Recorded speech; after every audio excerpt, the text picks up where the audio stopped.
unis dans la douleur.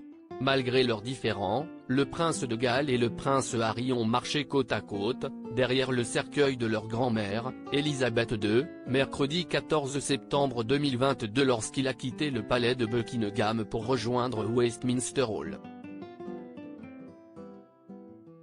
Juste devant eux, il y avait le roi Charles III, sur le même ligne que ses frères et sœurs, la princesse Anne, le prince Andrew et le prince Edward.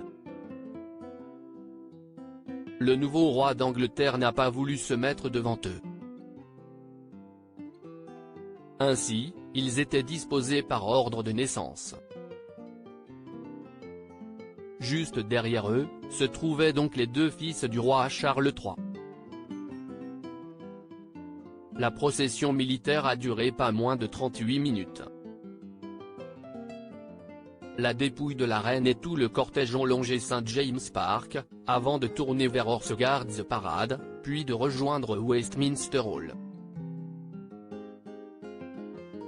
Si tous les membres de la famille royale portaient l'uniforme royal, ce n'était pas le cas du prince Andrew ni du prince Harry. Le premier ne peut plus le porter depuis qu'il a pris la décision de se mettre en retrait de ses fonctions royales en janvier 2020. Le troisième enfant de la reine a lui été destitué à cause de ses problèmes judiciaires alors qu'il est accusé de viol, même s'il reste présumé innocent des faits qui lui sont reprochés.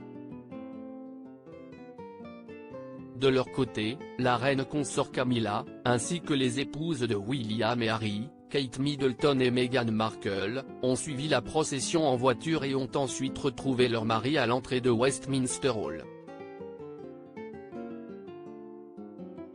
Elles ont pu assister à la bénédiction. Le prince de Galles et le prince Harry n'avaient plus été vus côte à côte depuis très longtemps pendant 4 jours, jusqu'à lundi 19 septembre 2022, jour des funérailles nationales de la reine. Son corps va reposer à Westminster Hall.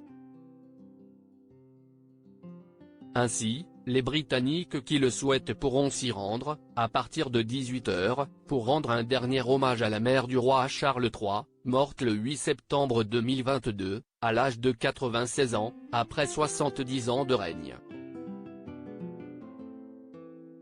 L'image forte de cette procession restera de voir marcher, côte à côte, les deux fils de Lady Diana. Ils n'avaient plus été vus ensemble dans une telle procession depuis de longues années. Lors des funérailles du prince Philippe, ils n'avaient pas marché côte à côte. Dernièrement, lors du jubilé pour célébrer les 70 ans de la reine, le nouveau prince de Galles et le prince Harry n'étaient pas arrivés ensemble lors de la messe. Lors de la procession, le prince Harry semblait être très marqué et touché, tout comme son grand frère. Même si ces dernières années, le fils cadet du roi Charles III semblait ne plus avoir de lien fort avec la reine, il a toujours eu un lien particulier avec elle. De plus, il a dû se souvenir de la longue procession qu'il avait dû faire alors qu'il n'était qu'un enfant, lorsque sa mère était morte.